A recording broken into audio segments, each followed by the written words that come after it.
मेरे भारतवर्ष में किसी का भी लहू बहता है तो वो बिल्कुल गलत है, सरासर गलत है, चाहे वो जवान का बहे चाहे वो किसान का बहे। नवीन चौहान इस वक्त गाजीपुर बॉर्डर पर मौजूद हूं। कल शाम भी, कल रात भी हम यहां पर थे जब पुलिस का पहरा हुआ था, लेकिन उसके बाद राकेश टिकैत के एक आंसू ने जो काम कर दिया वो शायद 64 दिनों बाद भी नहीं हो पाया, क्योंकि इस वक्त भीड़ ने पूरा गाजीपुर बॉर्डर पाट दिया है। और बातचीत करने के लिए हमारे साथ है मोहित शर्मा, जो सोशल एक्टिविस्ट तो हैं ही, साथ ही बहुत बड़े स्पोक्स पर्सन भी हैं, तो उनसे बातचीत करते हैं। मोहित, आप गाजीपुर बॉर्डर आए, कल तो मानो ऐसा लग रहा था कि आज खत्म। पुलिस जिस कदर आई थी, लगने लगा था कि लठ होंगे और किसान की कमर होगी और किसान बस में होंगे और ये खाली होगा, लेकिन अब सब कुछ बदल गया है। क्या अब किसान हटने वाला है या फिर अभी भी तस्वीर बदलेगी और जो 3 कानून हैं वो हटेंगे? आपको क्या दिखाई दे? देखिए, हम अगर देश की स्थिति को देखकर लें तो मेरे ख्याल से एक कानून के चलते इतना रक्त जो बह चुका है वो बहना ठीक नहीं है। और हम देश की सरकार से निवेदन करेंगे, क्योंकि हम उन लोगों में से नहीं है कि अगर हम लोग झुकने से छोटे हो जाएंगे। हम झुक रहे हैं, हम कह रहे हैं कि आप इस प्रधानमंत्री जी, आप इस बिल को वापस लीजिए। देश की जनता आपसे नम्र निवेदन कर रही है, क्योंकि मेरे ख्याल से एक बिल वापस लेने से ना देश की सरकार छोटी होगी और ना देश को कोई नुकसान होगा। एक बिल वापसी लेने से देश की सरकार किसानों की नजर में और भी ज्यादा बड़ी हो जाएगी। प्रधानमंत्री नरेंद्र मोदी जी की अहमियत किसानों की नजर में और भी ज्यादा बढ़ जाएगी। ये बात देश के प्रधानमंत्री जी को समझनी होगी कि अगर आप एक बिल वापस ले लेते हैं तो किसान जो है वो अपने घर की ओर वापस लौट जाएगा। क्योंकि जो आपने घटना देखी 26 जनवरी का जो दृश्य था, वो दृश्य बहुत ही दुर्घटनापूर्ण दृश्य था। वो दृश्य ऐसा दृश्य था जो भारत देश की छवि को देश से लेकर विदेश तक धूमिल करता है। भारत देश का 72वां गणतंत्र दिवस, जब देश के प्रधानमंत्री, जो लगातार देश के कोई भी प्रधानमंत्री रहे हों, देश के सर्वप्रथम प्रधानमंत्री से लेकर देश के मौजूदा प्रधानमंत्री, जो देश के लाल किले पर तिरंगा झंडा लहराते हैं, देश के तिरंगे झंडे के लहरने के बाद जो घटना होती है लाल किले पर, उस घटना को पूरा देश देखता है। क्या उस घटना ने कमजोर किया आंदोलन को? आप मानते हैं कि उसी वजह से विश्वास जो था किसानों पर वो खत्म हुआ? देखिए, किसानों पर से विश्वास नहीं, मैं आपको एक बात बताता हूँ, ये घटना कोई पहली बार नहीं घटी देश के अंदर। देश के अंदर जामिया जेएनयू का जब प्रोटेस्ट चलता है, देश के अंदर सीए एनआरसी का प्रोटेस्ट चलता है और देश के अंदर तमाम जो आंदोलन चलते हैं, उनके आंदोलन के अंदर जो उपद्रवी घुसते हैं, वो उपद्रवी पूरे देश का और देश के किसानों की छवि को धूमिल करने का कार्य करते हैं। वो उपद्रवी जो देश के अंदर किसानों के आंदोलन को डिमोलाइज करना चाहते थे, जब वो उपद्रवी आंदोलन में घुसते हैं और देश के किसान को लाल किले के रूट की ओर डाइवर्ट करते हैं और देश के किसान को उकसाते हैं और भीड़ को भड़काते हैं, भड़काऊ भाषण देकर देश के किसान को आक्रोश में लाते हैं, जिस कारण भीड़ भड़कती है, जनता आक्रोश में आती है और लाल किले की ओर अग्रसर हो जाती है। भी तो ये वो लोग आए कहां से? वो किसानों के बीच थे या कोई और? दीप सिंधु, जिसका संपर्क आपने देखा सनी देओल, हेमा मालिनी और देश के माननीय गृह मंत्री महोदय के साथ भी उनकी तस्वीर वायरल होती है। देश के गृह मंत्री से सीधा सवाल कि अगर कोई व्यक्ति विशेष, मेरे भाई आप पत्रकारिता करते हैं, मैं देश का नागरिक हूं, ये देश का किसान है, हम तीनों लोग आज यहाँ खड़े हैं, आपसे सीधा प्रश्न, आपकी कोई फोटो है देश के गृह मंत्री के साथ? बोल के बताइए। नहीं है ना? मैं देश का नागरिक, मेरी कोई फोटो नहीं है गृह मंत्री के साथ, मेरे देश के गृह मंत्री। तीसरी ओर देश का किसान, आपकी फोटो है गृह मंत्री के साथ? नहीं है। देखिए, देश के अंदर हर एक आदमी बखूबी तौर पर जानता है कि देश के अंदर किसी भी बड़े हस्ती से मिलना और वो भी बैठना उसके साथ में कोई छोटी बात नहीं है ना। आप और हम तो नहीं जा सकते, निश्चित तौर पर आप उसे जानते हैं, तभी तो आपने उसे बुलाया। तो ऐसा व्यक्ति जिसकी फोटो आपके साथ वायरल होती है, तो आप ऐसे व्यक्ति को क्यों नहीं पकड़ते जिसने भीड़ के अंदर घुसकर भीड़ को भड़काऊ बनाया, देश के अंदर किसान से लेकर जवान का दोनों का रक्त बहाया। एक और देश की मीडिया इंटरनेट सेवा बंद कर दी जाती है और देश की मीडिया देश के लोगों का माइंड वॉश करने का कार्य शुरू करती है। आप ये देखिए, देश की मीडिया को ये तस्वीरें दिखानी चाहिए जो तस्वीरें हम लोगों ने अपने कैमरे में के अंदर कैप्चर करी, क्योंकि हम लोग भी उस समय वहां मौजूद थे। अगर आप ये तस्वीरें दिखाते तो देश का माहौल और भी ज्यादा सुधरता, ना कि देश का माहौल बिगड़ता। ये तस्वीरें वो तस्वीरें हैं कि जब एक और देश के पुलिस का लहू बह रहा था या जवानों के सर से माथे से खून बह रहा था, तब देश का किसान आगे आकर उनके सर पर पट्टी बांधता है और खून को रोकता है। ये तस्वीरें आप अपने कैमरे के माध्यम से दिखाइए। दूसरी ओर इसी किसान आंदोलन के चलते दो लोग जो एक साथ आते हैं, जिसका पिता उत्तर प्रदेश से है और उसका बेटा दिल्ली पुलिस के अंदर है, वो दोनों भी एक साथ आते हैं। देखिए बखूबी तौर पर एडिटिंग करके लिखा हुआ है बेटा और बाप। ये वो है कि जब एक और बेटा अपने पिता के चरण को स्पर्श कर कर उनसे आशीर्वाद लेता है और कहता है कि पिताजी आप मुझे आशीर्वाद दीजिए कि आज मैं अपने देश के अंदर कोई क्षति ना होने दूं, ये आशीर्वाद लेके जाता है। तो एक बात मुझे बताइए, क्या वो पिता अपने बेटे के ऊपर लाठी और डंडे भांज सकता है या फिर वो बेटा अपने पिता के ऊपर लाठी और डंडे भांज सकता है? ये पुलिस के भेष में और किसानों के बीच में जो उपद्रवी भीड़ के अंदर घुसे, जिन्होंने किसान आंदोलन को कमजोर करने का प्रयास किया, उन लोगों का प्रयास अब समाप्त होता हुआ नजर आ रहा है और देश के सरकार की रणनीति, षड्यंत्र और प्रयोग के तहत जो भी कार्य हुआ वो पूरा देश देख रहा है। दूसरी ओर देश के तमाम लोग जो सड़क पे आए हैं, जिन्हें देश के लोग कह रहे हैं कि वो भारतीय जनता पार्टी के लोग हैं, आरएसएस के लोग हैं या अंधभक्त हैं, असल में ना वो अंधभक्त हैं, वो हमारे ही देश के नागरिक हैं, हमारे ही भाई हैं। वो हमारे भाई जिन लोगों का माइंड वॉश कर दिया गया है। उन तमाम भाइयों से सीधा एक सवाल और एक सीधा मैसेज, आप लोगों को अगर लगता है कि देश का किसान गलत बैठा हुआ है तो आप देश के किसान को आइए और आकर उन्हें समझाइए कि आप लोगों को इस बिल से ये फायदा होगा। बीजेपी भी यही कह रही है बहुत फायदा होगा इससे, दुष्प्रचार इसका कर रहा है विपक्ष, राजनीति लोग कर रहे हैं। देखिए मेरे भाई, आप एक बात मुझे सुनिए। एक छोटा बच्चा जब पैदा होता है, ठीक है, तो अगर आप उसे बताएंगे कि बेटा अगर इसको टच करोगे, ये करंट है इसके अंदर, अगर इसको टच करोगे तो आपको करंट लगेगा, तभी तो उसे पता चलता है। या बच्चा जो पैदा हो जाता है, पैदा होते ही उसे पता चल जाता है कि इस तार में करंट है? नहीं ना।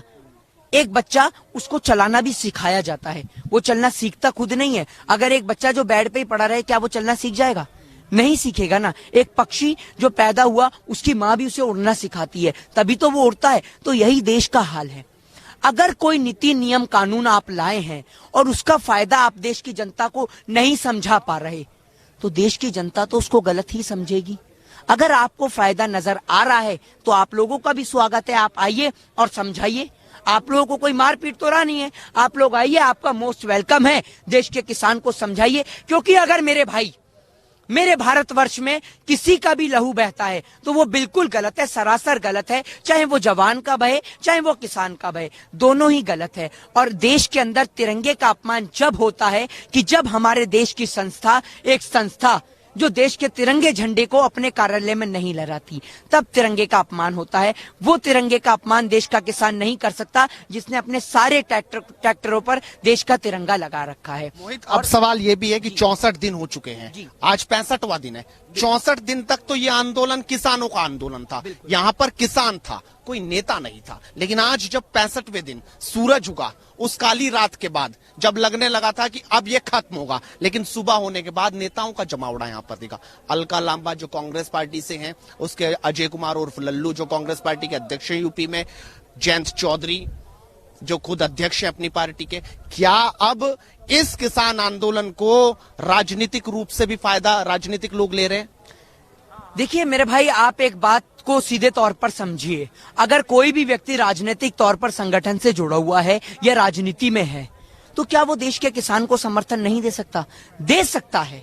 लेकिन आपने देखा, जिन आपने तमाम लोगों का नाम लिया, जयंत चौधरी का नाम लिया, अलका लांबा का नाम लिया, जय कुमार लल्लू का नाम लिया, या समाजवादी पार्टी की बात करी, सपा की बात करी, बसपा की बात करी, या आरएलडी की बात करी, या तमाम राजनीतिक संगठनों की बात करी, उन राजनीतिक संगठनों का होना मैं निश्चित तौर पर व्यर्थ और बेकार मानता हूं कि अगर वो देश के किसान आंदोलन में आकर किसान को समर्थन नहीं दे सकते तो वो विपक्ष नहीं जो किसान के साथ नहीं खड़ा।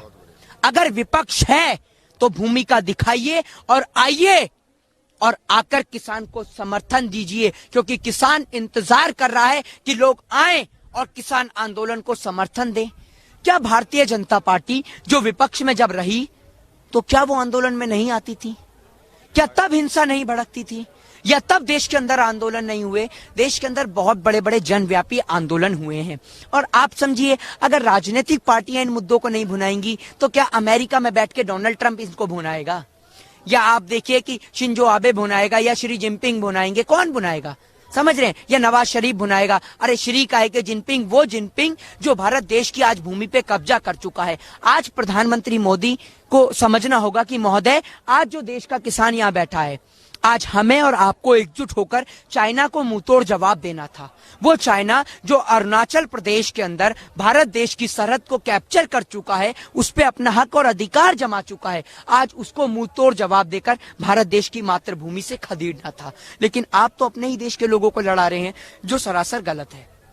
अब हल कैसे निकलेगा? 65 दिन हो गए और 65 दिन लगेंगे अब किसान आंदोलन में हल निकले। गलती किसकी है? सरकार की है। 12-13 मुलाकात भी हो गई। आप तो एक्टिविस्ट हैं, समाज सेवी हैं, लगातार सारी चीजें देखते हैं, समझते हैं, कहाँ गलती रह रही है? मेरे भाई, अगर आप इस कानून को पढ़े ना, तो और लोग भले ही आपको देखा होगा कि वो मुंह से बोल दें, मैं आपको प्रैक्टिकली तौर पर अगर समझाऊं तो इसको आप इस प्रैक्टिकली तौर पर अगर कानून को समझे, तो यही सेम कानून 1950 से लेकर 1960 ईस्वी के अंदर अमेरिका और यूरोप के कई देशों में लागू किया गया था, और तकरीबन 70 साल से ज्यादा हो चुके हैं वहां पर इस कानून को लागू किए हुए। तो वहां के किसान की हालत बद से बदतर है। वहां का किसान पूर्ण रूप से सब्सिडी के ऊपर डिपेंड है। तो आप सोच के देखिए, जब अमेरिका और यूरोप जैसी डेवलप कंट्री का ये हाल हो सकता है, तो भारत, जो कि अभी विकसित देश नहीं है, डेवलप कंट्री नहीं है, लेकिन विकासशील देश की श्रेणी में आता है, तो उसके अंदर अगर ये किसानों के लिए कानून लागू होगा, तो मेरे ख्याल से देश के किसान की स्थिति खराब होगी। और आप जो 102 साल पहले महात्मा गांधी जी ने कॉन्ट्रैक्ट फार्मिंग यानी कॉन्ट्रैक्ट फार्मिंग का जो समापन किया था, आप उसे दोबारा से बढ़ावा दे रहे हैं। दूसरी बात, किसके किसान, किसके पास में, किस उद्योगपति के पास में, या किसी इंडस्ट्री के बाद में, या किसी मैन्युफैक्चर कंपनी के पास में कितना अनाज कहां पर स्टोर है और किस जगह पर हो रहा है और कितना है, ये भी आप और हम पता नहीं लगा पाएंगे। तो मुझे लगता है कि इस कानून से नुकसान है, और अगर देश की सरकार को इसमें कुछ समझ में आता है तो वो देश के किसान को भी समझाए। और अब वार्ता जो करें वो रेल मंत्री ना करें या कृषि मंत्री ना कर प्रधानमंत्री महोदय करें, तो ज्यादा बेहतर रहेगा। प्रधानमंत्री से ही रिजल्ट निकलेगा, मंत्री से नहीं। अरे आप एक बात मुझे बताइए, अगर मैं हिस्ट्री का सवाल का क्वेश्चन मैथ के टीचर से पूछूं, तो क्या मुझे समाधान मिलेगा? तो कृषि मंत्री तो मिल रहे हैं ना। अरे भैया, रेल मंत्री भी तो बैठ रहे हैं ना। रेल मंत्री का क्या मतलब है? रेल मंत्री से यह सवाल नहीं पूछा जाता कि भारत देश की रेलवे क्यों नीलाम हो रही है, भारत देश की रेलवे का क्यों प्राइवेटाइजेशन हो रहा है। और भारत देश के अंदर आपने देखा, राजधानी और शताब्दी खोल दी जाती हैं, लेकिन अगर लोकल ट्रेन खुल जाए तो कोरोना हो जाता है। क्या लोकल ट्रेन के अंदर कोरोना कैद है? और देश के अंदर पब, मॉल और क्लब और बार खुल जाते हैं, लेकिन अगर स्कूल के गेट खुलने की बात आए तो कोरोना हो जाता है। क्या सारा का सारा कोरोना जो है वो स्कूल के अंदर है? वो कोरोना स्कूल के अंदर नहीं, उसका सरासर सीधे तौर पर जवाब है कि अगर पढ़ेगा इंडिया तो भाजपा से सवाल पूछेगा इंडिया, और जिन सवालों के जवाब बीजेपी के पास नहीं है उनके सवाल। 2022 में चुनाव है यूपी में, ऐसा तो नहीं है ये सारा का सारा आंदोलन चुनाव में शिफ्ट हो रहा है? क्योंकि अब तो ऐसा लगने लगा है, आज तो अखिलेश यादव और मायावती भी बोल रहे हैं, जो अब तक ना समर्थन दे रहे थे ना इनके साथ दिख रहे थे। देखिए, मैं आपको अगर निश्चित तौर पर बताऊं तो आप और हम नहीं कह सकते कि 2022, और हम तो मैं तो बिल्कुल नहीं कह सकता एज अ इंडियन लीड, एक बताऊं आपको, भारत देश का नागरिक होने के नाते एज ए इंडियन सिटीजन, मैं तो बिल्कुल नहीं चाहता आप इसको आंदोलन को 22 से कनेक्ट करें, क्योंकि अगर 22 तक हमारे देश का किसान अगर सड़क पे बैठेगा, बहुत ज्यादा इंसल्ट होगी भारत देश की, बहुत ज्यादा। लेकिन हम लोग चाहते हैं कि ये 2 दिन के अंदर ही ये बात समाप्त हो जाए और जल्द से जल्द देश का किसान अपने घरों की ओर लौट जाए, क्योंकि हम भारत देश के किसान को, हम क्या, कोई भी भारत देश का नागरिक भारत देश के किसान को सड़क पे नहीं देखना चाहता। जय हिंद, जय भारत, वंदे। तो ये मोहित शर्मा थे, जिन्होंने बड़ी बेबाकी से बोला है कि किसान अपना हल लेने आया है। 2022 तक का इंतजार शायद ना हो, क्योंकि हिंदुस्तान की बेइज्जती हो जाएगी। लगातार हेडलाइंस इंडिया पल पल की अपडेट देता रहेगा गाजीपुर बॉर्डर से, आपको बताता रहेगा, सच्चाई दिखाता रहेगा। जुड़ रही है हमारे साथ।